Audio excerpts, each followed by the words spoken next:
Sekali peristiwa, Musa berkata kepada bangsanya, "Seumur hidup, hendaknya engkau dan anak cucumu takut akan Tuhan Allahmu, serta berpegang pada segala ketetapan dan perintahnya yang kusampaikan kepadamu. Dan supaya lanjut umurmu, dengarlah hai orang Israel. Lakukanlah ketetapan dan perintah itu dengan setia, supaya baiklah keadaanmu, dan supaya kamu menjadi sangat banyak. Seperti yang dijanjikan Tuhan, Allah nenek moyangmu kepadamu, di suatu negeri yang berlimpah-limpah susu dan madunya. Dengarlah hai orang Israel, Tuhan itu Allah kita, Tuhan itu Esa. Kasihilah Tuhan Allahmu dengan segenap hati, dengan segenap jiwa, dan dengan segenap kekuatanmu. Apa yang kuperintahkan kepadamu pada hari ini, haruslah engkau perhatikan." Demikianlah sabda Tuhan. Syukur kepada Allah.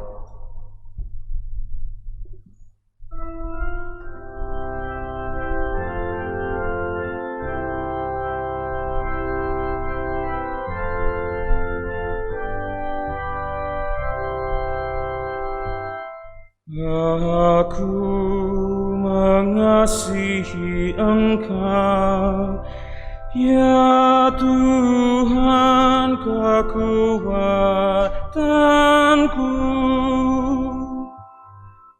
Aku mengasihi Engkau, ya Tuhan kekuatanku. Aku mengasihi Engkau, ya Tuhan kekuatanku, ya Tuhan bukit batuku, kubu pertahanan dan penyelamatku. Aku mengasihi Engkau, ya Tuhan kekuatanku. Allahku, gunung batuku, tempat aku berlindung, perisaiku, tanduk keselamatanku, kota bentengku. Terpujilah Tuhan seruku, maka aku pun selamat dari para musuhku.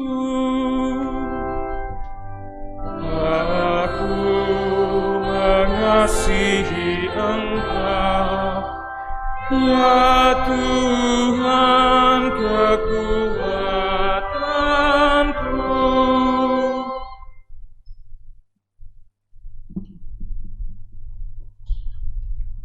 Bacaan dari surat kepada orang Ibrani.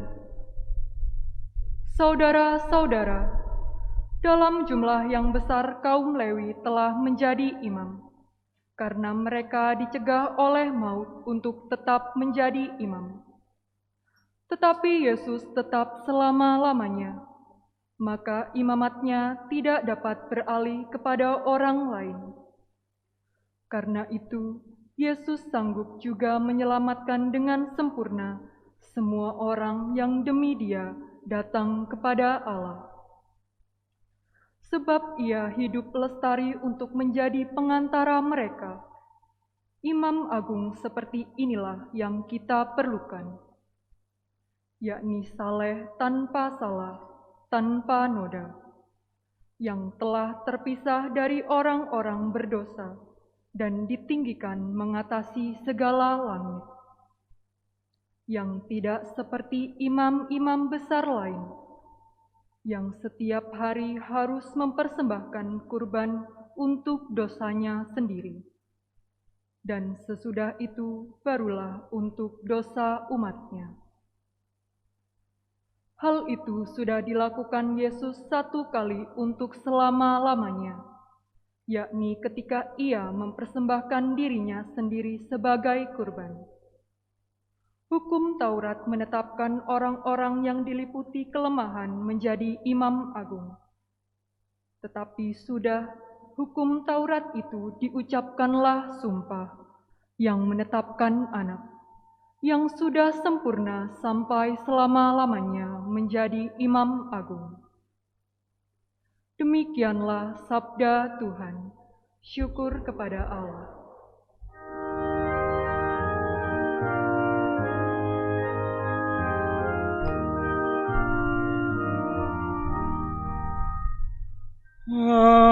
Alleluia, alleluia,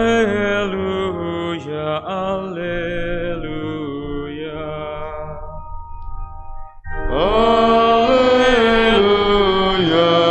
alleluia, alleluia. Jika seorang mengasihi aku, Ia akan menuruti firman-Ku. Bapa-Ku akan mengasihi dia, dan kami akan datang kepadanya.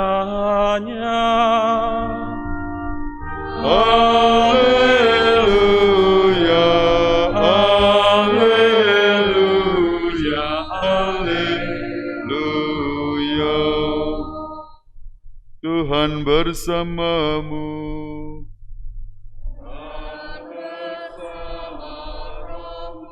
Inilah Injil suci menurut Santo Markus.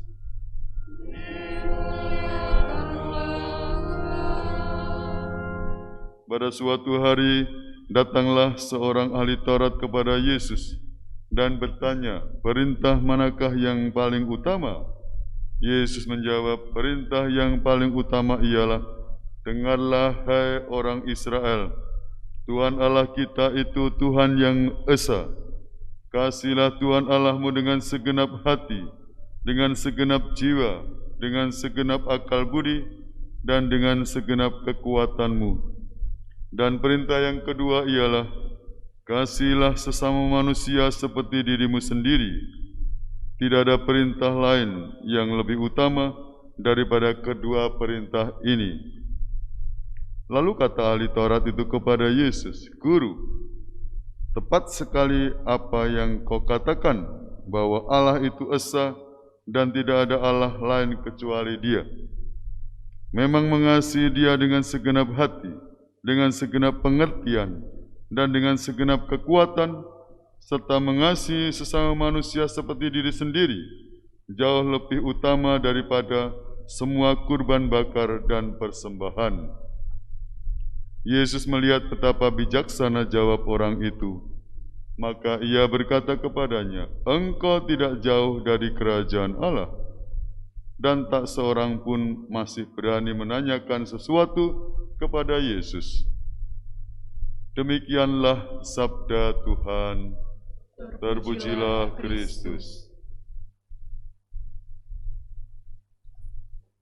Bapak, Ibu, dan saudara-saudariku seiman dalam Kristus, kalau dilihat acara harian saya, khusus hari ini, saya hitung-hitung, ya mulai tadi pagi, ya sudah beberapa hari selama bulan Rosario, saya bersama tim saya, kalau tidak ada retret ya, kami akan kunjungan ke umat.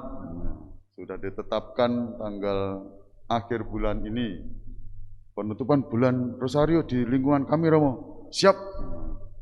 Maka tadi pagi kami dalam jam 5 berangkat ke lingkungan mana tuh? Felix. Ya. Romo nanti hanya 5 yang dikunjungi. Ternyata 10 Romo. Oh, tidak apa-apa. Tua-tua Romo. Siap. Dan terjadilah tadi pagi mulai jam 6 tet Angelus. Apa itu? Doa malaikat Tuhan. Saya membawa tim saya 5 orang tambah 1 lagi 6. Tambah lagi 7. Pakai kaos hijau-hijau semua, kita siap mengadakan, diberi nama wisata rohani dalam bulan Rosario. Kalau bulan kitab suci yang lalu safari apapun namanya, yang jelas kami ingin mengadakan kunjungan ya, dengan protokol ketat ya, pakai masker begitu, lalu cukup di depan rumah saja ya, mendengarkan kitab suci, lalu doa spontan diberkati, doa 3 Salam Maria, saya berkati selesai, foto cepat pindah sampai 10 rumah. Jam 6 pagi mengadakan wisata rohani. Ya, sebetulnya setelah itu saya istirahat mau macam-macam ya. Biasanya saya update status. Tidak sempat untuk itu karena ya sampai jam 8, 9. Yang semula hanya jam 11 memberkati mantan, jam 10 harus memberkati rumah. Romo minta siap, sebagai Romo diminta pemberkatan rumah di Grand Harvest. Nah, jam 10 saya pakai sopir karena ya kalau sendiri rupanya acara hari ini ketat sekali, tiap 2 jam ada acara. Sudah rosario, lalu pemberkatan rumah, jam 11 pemberkatan manten di Royal Residence. Ya, tugas seorang imam. Berikut ya, saya jadwalkan jam 12:30 saya harus ke kantor, ada acara ya, ada acara di kantor komisi. Tapi ternyata tadi malam saya diminta memberi sakramen orang sakit, karena di rumah sakit maka saya rujuk ke Romo di Paroki Kristus Raja. Ternyata yang diberi sakramen orang sakit itu ya seorang anak umur 14 tahun suka ikut pelayanan sebagai lektor dan tadi pagi meninggal. Ketua lingkungan sudah kontak kemarin dan tambah lagi acara Romo jam 2 minta tutup peti, bagaimana Romo? Siap. Loh, seorang imam harus siap untuk kalau saya ada di tempat ya saya siap melayani. Betul. Setelah acara di kantor saya bawa sopir, jam 1:30 sudah siap di lingkungan pemberkatan penutupan peti, dan seperti biasa dilanjutkan oleh seorang asisten imam. Selesai itu telepon, bisa balik ke kantor lagi Romo, persoalan belum selesai. Ya sudah, Mas Suli siap balik ke kantor lagi, selesaikan persoalan, tanda tangan surat. Dan wah, ini nanti jam 4 saya harus kanonik ya, harus segera pulang. Nah, istirahat sebentar, jam 4 kanonik. Saya tidak mengeluh ya ini ya, saya menceritakan cerita acara saya alami dengan penuh kegembiraan dan sukacita hari ini sebagai seorang imam. Jadi jangan berpandangan Romo kok enak-enak. Oh, saya hari ini tiap 2 jam ada acara pelayanan ke umat dan saya laksanakan dengan penuh syukur kegembiraan. Beberapa Romo biasanya kok nyetir sendiri kok sekarang? Ya, saya lihat acara ini penuh. Sampai nanti jam 7 malam sudah ada acara. Makanya saya pakai sopir ya. Jam 4 sudah selesai, istirahat, mandi istirahat. Sekarang jam 6 sudah siap misa. Fresh ya, kesempatan setengah jam istirahat, setelah mandi misa. Nanti jam 7 ada acara lagi. Jam 9 ada acara lagi. Apa Romo? Tidur. Ya memang saya jadwalkan saya harus jam segini harus istirahat. Karena besok pagi juga ada acara lagi. Ya, saya punya acara itu. Ya, pagi. Ya. Lalu jam berapa harus doa rosario? Kalau ada kesempatan bersama, kalau tidak ya sebelum istirahat setengah jam rosario. Romo Warno punya acara sedemikian, Romo Budi juga ada acara, Romo Rudi sendiri juga punya acara.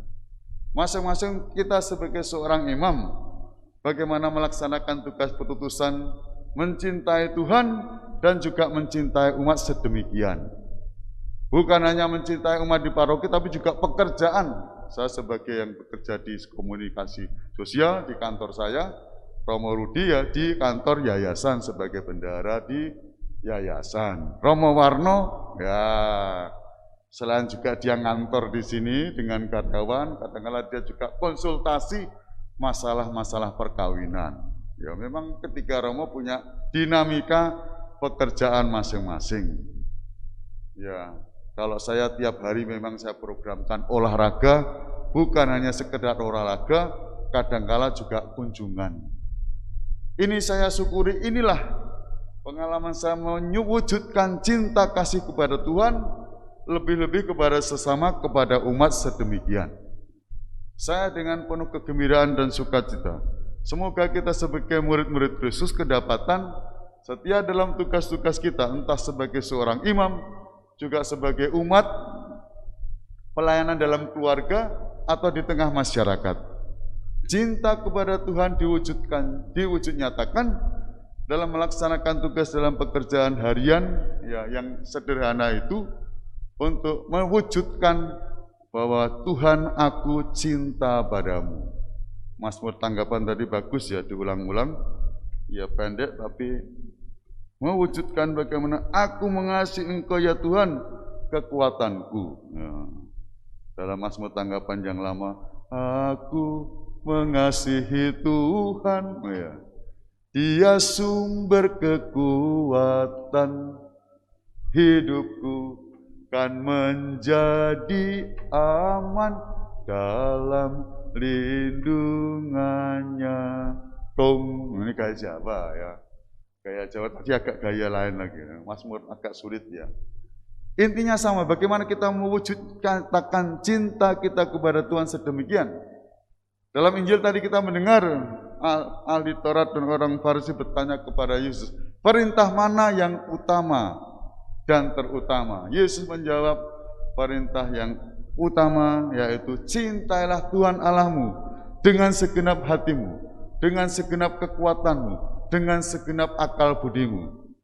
Dan yang kedua yaitu cintailah sesama manusia seperti dirimu sendiri. Ini tidak terpisahkan. Justru cinta kepada Tuhan dengan segenap hati, segenap diwujud nyatakan dalam cinta kepada sesama. Mari kita mohon rahmat agar perintah cinta kasih ini diuri-uri ya. Kita kembangkan dalam pengalaman pribadi, realitas hidup sehari-hari. Mencintai Tuhan diwujud nyatakan mencintai sesama. Seorang suami yang mencintai istri, ya, mencintai Tuhan diwujud nyatakan bagaimana dia mencintai istrinya. Hal yang sama juga seorang istri yang mencintai Tuhan diwujud nyatakan bagaimana dia mengasihi suaminya, bukan? Kalau dia mengatakan aku cinta padamu ya Tuhan, sementara dia tidak mencintai orang yang paling dekat dengan dia, bagaimana mungkin? Justru cinta kepada Tuhan diwujud nyatakan dengan cinta kepada orang yang dekat dengan dia. Entah itu pasangan hidup, anak, suami, istri dalam keluarga, ataupun pekerjaan mereka di rumah tangga maupun di kantor. Kita mohon rahmat agar kita kedapatan dari hari ke hari mewujud nyatakan cinta kita kepada Tuhan dalam pekerjaan maupun orang-orang di sekitar kita, agar hidup kita bahagia. Jadilah seorang bapak, ibu, imam, ya, saudara sekalian, anak, orang tua dalam keluarga, mempraktekkan cinta sejati itu dalam realitas hidup sehari-hari, dalam kegembiraan. Jangan lupa bahagia. Kebahagiaanmu di mana? Manakala kita bisa mencintai Tuhan, mencintai sesama dengan sepenuh hati. Berkatalah menyertai kita semua. Amin.